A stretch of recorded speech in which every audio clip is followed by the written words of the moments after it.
Jason in the house. I had your page from the 𝗓𝗪𝗧𝗪 in Halifax. Oh yeah. We sold that business though. That's gone. Yeah.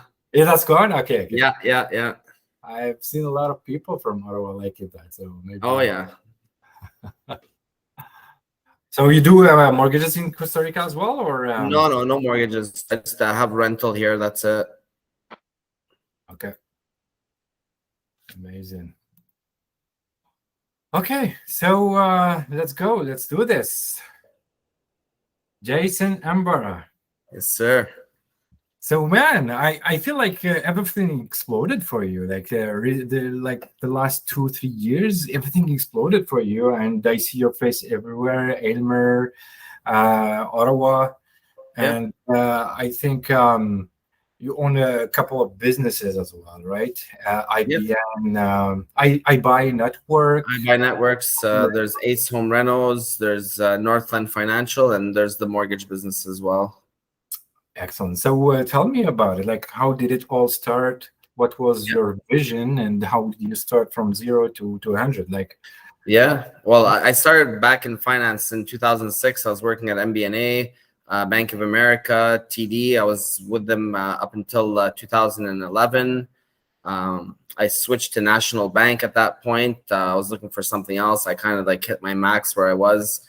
I was looking for generating more income, basically. So the only way to generate more income is to sell stuff. So they said, if you want to make more, like I had an offer as a manager at National Bank, and the salary that they offered me was less than what I was making where I was. So I was like, that doesn't make any sense. They're like, well, if you want to make some real money, then you got to go on commission. So I didn't know anything about the mortgage industry. So I actually started in the mortgage industry not on purpose, which is huge. So I switched to National Bank, became their #1 mortgage development manager in Canada. And within a year and a half, I'd say I was there for probably till 2015, end of 2015.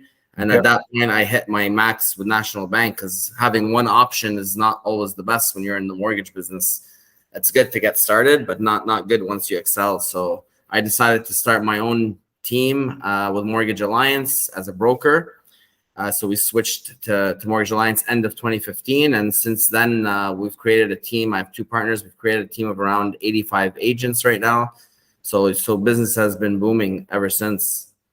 That's amazing. What was your drive? Like, I see a lot of enthusiasm in you, and even like your vibe, it's almost like, well, you gotta do the best you can. What's the point? Like if you're not going to do the best that you can, there's no point in doing it. So you obviously have to like what you're doing. So part of my jobs in the past were collections. So when I was doing collections, I was doing that for a couple of years. I hated my job.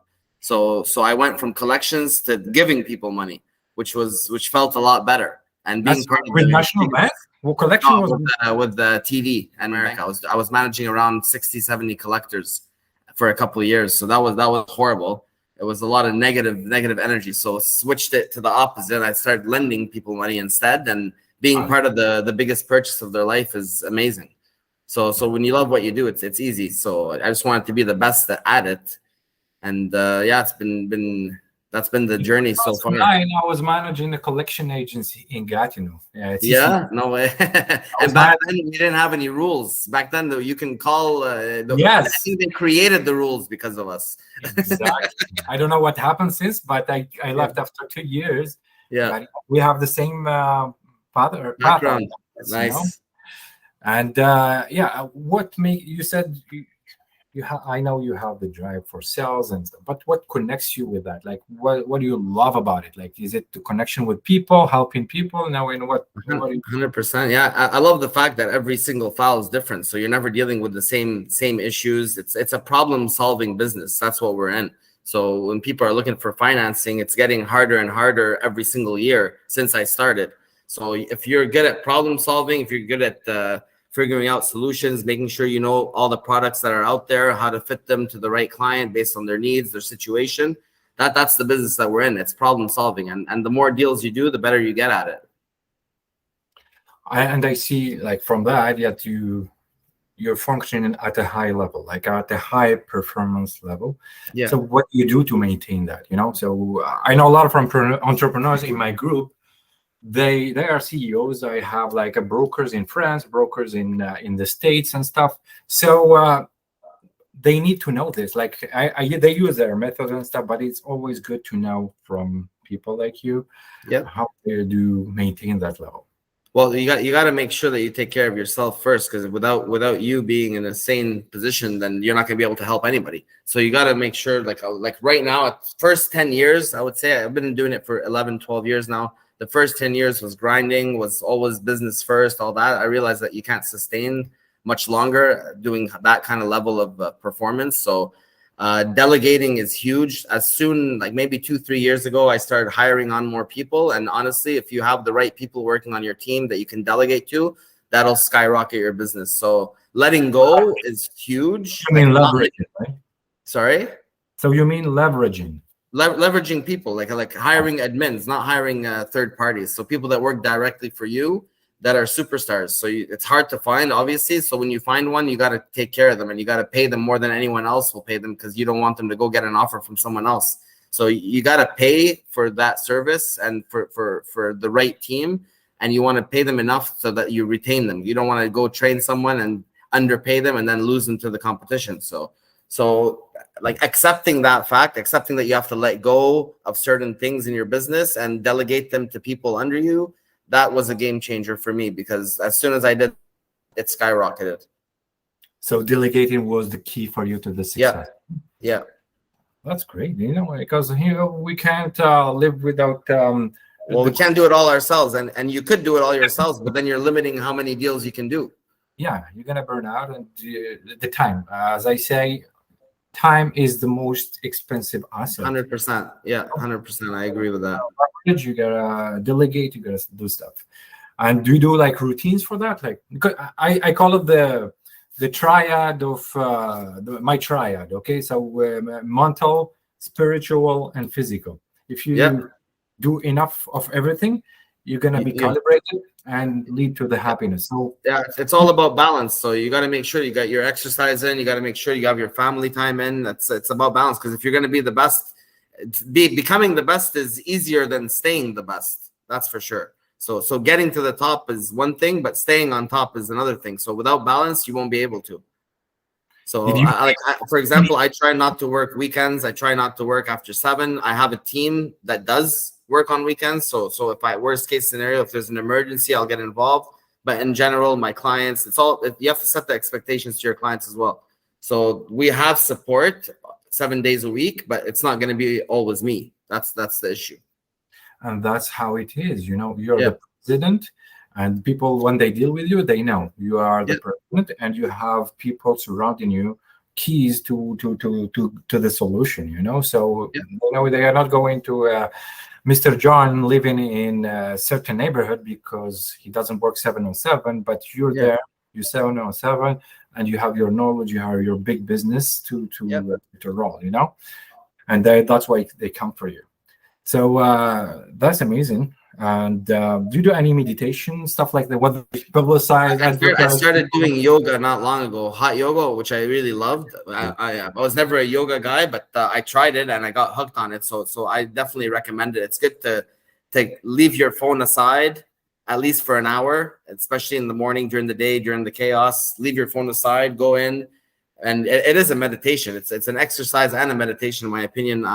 I started running a couple years ago, which is huge. There's this thing they say, it's a runner's high, which I didn't know it existed, but it does exist. So I definitely recommend people that don't run to try it out. If they're in a stressed out environment, high performance, that's a huge stress relief. And just spending time with the family, let your phone go. Like if you people know that you'll call back. So my voicemail says that I'll call you back within 3 business hours. So that gives me at least a buffer. Yes. Yeah. And I know you're in Costa Rica, so that's better, I guess, for you to juggle and to between family, spending time with the family, exactly. Working, because now everything is remote. Plus, you have access to all these beautiful places in Costa Rica, and you gotta disconnect from the routines here in Canada, I guess, or wherever you work. And all that. So since COVID actually hit a couple of years ago, it actually gave us the opportunity to do a lot more business because there's less meeting in person. There's a lot more over virtual, Zoom, Teams, all that stuff, signing over DocuSign. Banks started to accept that. So that gave us the ability to do a lot more transactions because our business got a lot more efficient. So, and we can work from anywhere in the world as long as we can verify who the client is, which is a game changer for our business. Yeah, I spent 1 year in Mexico during COVID, and Yeah. everybody discovered that they can work now remotely. Yeah. So Yeah. we are seeing a lot of people moving from North America, running 100%. away from corporations to be free, Yeah. work freely. Well, just the area that I have my house in, it's a gated community. There's probably 600 homes here, and I'd say 500 of them are Canadians and that are living here full time, which is crazy. And that's the future. Yeah. I think, so okay, so doing all this work, and I guess you invested 10 years into yourself and develop all your structure, all your business and stuff. Tell me, what's your realizations? What are your success right now? What is? Well, it's like if you know how to leverage everything that you have, you got to make obviously a lot of good decisions across the way. But Yes. Like the successions right now, like I could tell you, I bought my first property in 2007. And by leveraging that, I bought another and another and another. And right now I'm sitting at 100 rentals, which is insane, like when you think about it. But everything takes time. It's just making the right decisions. It's a slow process, especially in real estate. When it comes to business decisions, like there was an opportunity that I saw for private lending while I was a broker when I was in 2015, 2016. I realized that there's a huge opportunity for that, which led us to start Northland Financial, which is a mortgage administrator. We administer funds for private lenders that want to invest in secured mortgages. Honestly, in my opinion, there's no better investment out there because you're investing, you're making double-digit returns that are paid monthly, and you have collateral of a property, which doesn't get anything better than that. Because if you do stocks, if you do mutual funds, if you do RSPs, usually there's no collateral. So if the market crashes, so does your funds. So secured mortgages, I found, was a huge opportunity, and so far we've funded probably a couple $100 million. We've never had to take anyone's property. It's a good business, and it's not a business that many people know about. It's more where the elite people only do. So right now I'm just trying to advertise that a bit, just to get the general public to know that this is an option that they have. Yeah, I guess it's a higher interest rate, but for anybody who have nice, it's all short term. If we don't see the exit within 12 months, then we don't do the deal. So it's more for people that want to flip homes, that want to do construction mortgages, renovations on the property, debt consolidation. As long as there's an exit strategy and the clients can afford it, then we'll look at the deal for sure. Yeah. And when it comes to the investor, you're making 8 to 12% returns secured, which is huge. Yeah. I have a lot of people asking me for financial planners, and we don't have much here. So one of your do that? Yeah, definitely. Yeah, if people want to learn, like we're not learn if they need advice or strategies on how to invest or what to invest in or how to leverage what they already have to get more, then that's definitely a service that we provide. Yeah, I was talking about success because I see your Ferrari and the passive income. I guess you put it in social media, so it's public. So 200 grand a month and stuff. Yeah, that's amazing, bro. Thank you, appreciate it. Yeah, well, it's like I said, it takes time. It took me 10 years. So with time, anything can happen as long as you're making the right decisions and we have the right guidance and the right professionals around you to make sure that you don't lose everything at the same time. A plan as well, because you can't just buy properties. You have to have a plan and definite 100%. It's a very, very slow process. That's why you have to have the plan to begin with, because you don't want one bad decision, especially the bigger you get, the harder you fall. So you need to make sure you're very strategic and very secured in all your decisions. Absolutely. So, we are in the middle of inflation and fucked up economy and stuff. A lot of entrepreneurs are like just abandoning and doing stuff. What do you suggest, or for the people, for this group, for the elite group, or any entrepreneur to do, like the one action to secure their life and be safe for the next whatever? Yeah, well, I would say cash is king for sure right now. Cash is king. Like if you have money in the bank, if you have properties with a lot of equity in it. That's key right now, because right now I'd say the opportunity to buy is coming up. There's going to be a small window while the rates are going up, and in our country, at least right now, and I think most of the world, the same situation. Rates are going up, so the transactions are going down, which means prices are going down. So there's going to be a lot of opportunities, I'd say, by the end of the year, maybe early next year, to purchase and make some good moves. Because the key to buying is buying at the right price. You make all your money in real estate, or most of the money, when you actually buy the property. Not like other than that, it's a long-term solution.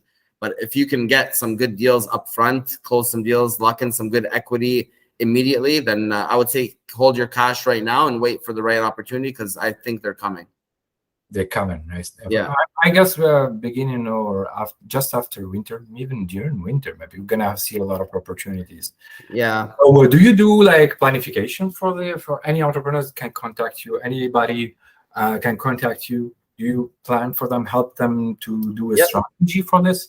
100%. Yeah, we do a strategy. Like, I'll need to do like a full analysis of their profile, obviously, and then based on that, we can give suggestions on what we think would be the best solutions, like to increase their net worth, some short-term investments that they can do. And if their goal is to own real estate, then we can plan so that they are able to take action once the opportunity comes. Yeah, and that's key for, I guess, to have multiple streams of income, so because 100%. that's what you want if you want to make the money for the comfort of your family or your future. That's key. And you don't want to just do anything. You want to make sure it's something that you like doing as well. Like I said at the beginning, like if you don't love doing it, then there's no point in even starting it. So everyone loves something. So it doesn't have to be real estate related. Like someone likes to do poetry or coaching or anything like that, they can do whatever they're doing right now, plus add on another stream. Even if it's not generating a lot, you never know where it can go. Well, I find that's key, but the important thing, I think, is to do the multiple streams in one industry, not play around in different. Well, in what you're good at, basically. In what you're good at. Okay. Yeah. Well, what do you think of real estate in Ottawa, Montreal, vs Toronto? Like how it's gonna do for the next 10 years? Well, I strongly believe in the real estate in Ottawa. I think in any capital on earth, it's really a good choice to buy real estate in any capital. Like when the States went down in 2008, 2009, when prices dropped 40%, Washington went down by 5%. So when you're in the capital of the country, that's probably the last city that's going to decrease in value. So I think we're in a good position where we are right now in Ottawa, Gatineau area, because we're in the capital. So the demand is huge. The population is estimated to grow by another 500,000 people in the next 10 to 15 years. So there's going to be a huge demand for that area. I personally like Ottawa and Outaouais or Gatineau area more than Montreal, but Montreal is obviously a beautiful city. It's an international city. Values are still affordable there. So I have a couple investments in Montreal. I like Montreal. I'd rather invest there than in Toronto, let's say, where like prices fluctuate by 20-25% year over year sometimes. So I think Ottawa, Gatineau, and Montreal are probably the top picks for me right now in Canada. But do you think we don't have a lot of industries? They're like Toronto, they have industries, they have tech companies and stuff. In here, we have families working for the government or the 5 universities. So when the properties will reach a certain point, I don't think they can afford that. What do you think about that? Well, the average income in Ottawa per household is the highest in Canada. So if you take the average household income, it was #1 in Canada at least a couple of years ago. That's the last time I checked it. So there's a lot of there's a lot of money in Ottawa that's hidden. It's a very conservative town. There's a lot of income generated because of the government, because of the high tech industries that we have in the West. So there's a lot of opportunity, and there's a lot of people moving from places like Toronto, from Vancouver, from Montreal, from Calgary. There's a huge demand for supply because right now there's more people moving to Ottawa than there's houses. They can't even keep up with building. So the prices will go up, they will plateau, and it'll probably go back to the way it was before, where you're going to see single-digit increases when it comes to value or decreases. Yeah. So it won't be that big fluctuations that we see in other major cities. Yeah. Okay. So you know that we are in the beginning of the fourth industrial revolution, the 3D printing, the automation, the corporations eating everything. And do you think the entrepreneur is at risk because of that? Well, yeah, for sure. Like everything's evolving at a rapid pace like never before. So I think there's always going to be the human touch that's needed. But let's say, for example, I'd say if you qualified for a bank mortgage, most likely mortgage brokers in the near future won't even be providing those services because everything can be automated online. But if you have a private loan situation or an alternative lending, you're self-employed, something that's complicated, I don't think they can automate that because that needs human logic and human. They'll probably eventually be able to do it, but in the near future, I don't see that getting replaced. I could see a government worker putting 5% down, good credit, good salary, all that getting approved online, no problem. But when it comes to complicated situations, I think the human touch is still going to be needed, and that's in every industry. I think there's always going to be an exception. Obviously, the strong will survive, and those are the people that will remain standing. But the top, there is a high risk for the majority. The elite of every industry. So yeah. Because automation and stuff, so we're gonna have someone directing all this artificial intelligence and stuff, because to add the human touch. The majority are at risk for sure, so that's why you want to choose something that you believe needs the human touch. Mm-hmm. And that's what my vision is. After 10 years, everybody will be fired from the government or accounting industries and stuff. They're gonna want to be entrepreneurs, self-employed, and all of these kind of jobs where you only need a small license, real estate agent stuff. Like during COVID, a lot of new real estate agents popped up. So all these industries will be at risk as well, because I believe so, yeah. And right now, like especially in the market we're in right now, you could tell that like when people joined in the last 2 years, it was very easy to sell properties because everyone wanted to buy, but right now, the strong are surviving because people that just started recently, now they're put to the test. Yes. Now they have to actually sell. Yeah, absolutely. Yeah. Okay, so what's your next step? What's Jason's next step for the growth, for the next purpose, or why, or maybe right now, the next step I would say is we're gonna go national. So our goal right now is to go out to Alberta. We think that that's a decent market over there. Nova Scotia. So we're going to expand our businesses out to those two other provinces.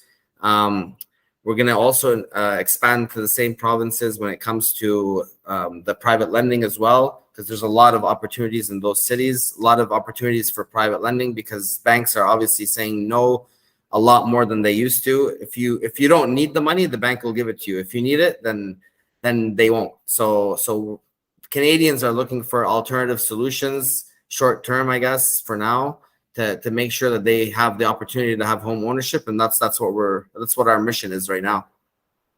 I have a lot of demand for international. Like people want to buy properties in Portugal, Costa Rica, Mexico. So do you think you're gonna go there? You're gonna do international?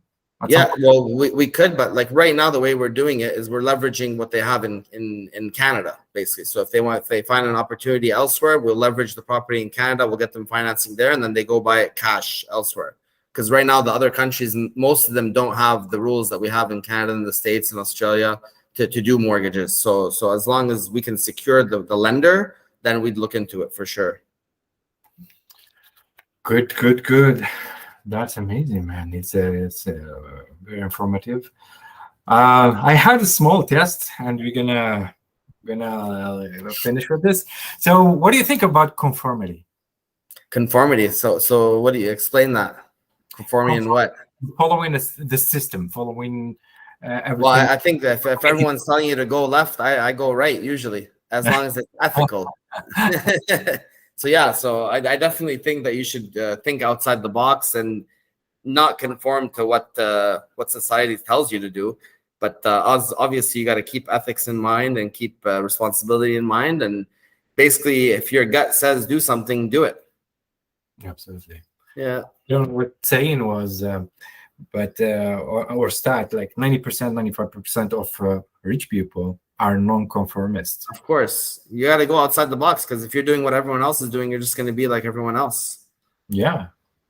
It's Winning, pretty- losing. Winning, losing. What's winning, losing? What do you think about that? What's the difference between winning and losing? Well, losing is when you stop trying. So I think small wins is the key. Set small goals in your life. Don't set anything too extreme. Have a big goal in mind, but you got to figure out small goals to get to the big goal, I guess. So small wins are huge. And like I said, losing is when you stop trying, in my opinion. So if you lose and get back up, you still haven't lost. Did Justin thought about stop trying during the 10 years of work? Well, I never thought about stop trying. I can tell you that. No. I sometimes I thought, like, what did I get myself into? Because once you're in the zone, it's like you can't let go at that point, because then you lose everything that you've been working for this whole time. So yeah. You got to be ready for that. You know, if you want to win, you got to be ready to win. I work 18 hours a day, like almost. Oh yeah, I believe it. So and they can't stop. I know. Well, that's the problem. Like I feel what you're saying. It's a state of mind, I guess. Like, it's not a job at this point. It's a lifestyle. So that you just got to figure out how to take that 18 hours a day, delegate it so that you reduce it to 8 hours a day. Absolutely, yeah. Yeah. Otherwise, you're gonna not live with the family. You see your kids growing and whatever. Yeah. You have at the end of the day, that's the most important thing. Like the whole reason we're doing all this is for family, for our kids, for our future. So you can't forget about that's the main goal. We're doing it for the legacy, the legacy Exactly. with our kids and stuff. Yeah. Yeah. Rich, poor, same. Rich. Well, it's all about your mental state as well, man. Because people work their whole life to make all this money to end up in Costa Rica to live like the poor. You know what I mean? So it's what makes you happy. So people work their whole life just to end up on the beach somewhere where it costs nothing. So it's all the state of mind. That's a story. A barman, or the owner of a bar in Playa del Carmen, Mexico, told me. Like, he's from Argentina. He told me this story about the fisherman. I don't know. Maybe you're referring to the same story. No, I'm not. Tell me the story. A big corporate guy went to the beach vacation, met this fisherman. He told him, "Wow, your fish is amazing, delicious, very good quality. Why don't you get somebody to help you, and you're gonna do a better job, like serving all these people waiting and stuff." And he said, "For what?" And he said, "Then you're gonna have more money because you're gonna expand. Then what? Then you're gonna get like a big kitchen, big restaurant. You're gonna get known for what? And you're gonna export, do franchises and stuff. For what? And then you're gonna be rich. For what? Then you're gonna be rich, and you can go to the beach and just relax." That's what I'm doing. I like it. I'm gonna use that. I didn't hear that one before. Beautiful. See? Amazing. And that's life, man. That's basically what I just said. Yeah, exactly. and from there, I thought to myself, okay, I'm gonna work, but I don't care. You're ready to lose everything.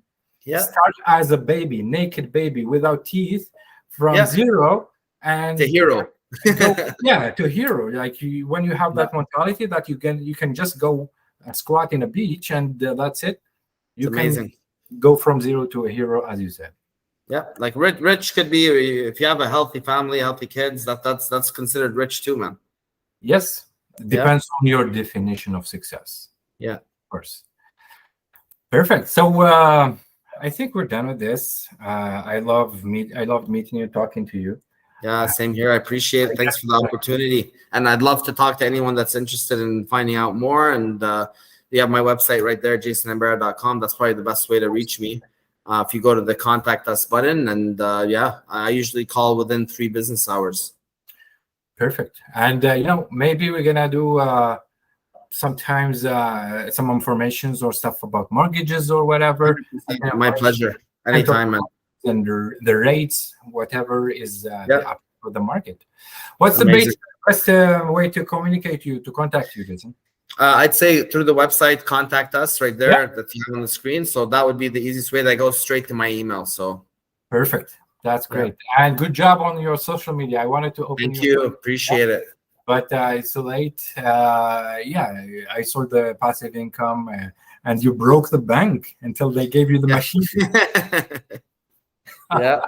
That's a great. That's amazing, man. So congratulations on all your success, Jason. Enjoy your time under the sun, and I guess we'll talk soon. Okay.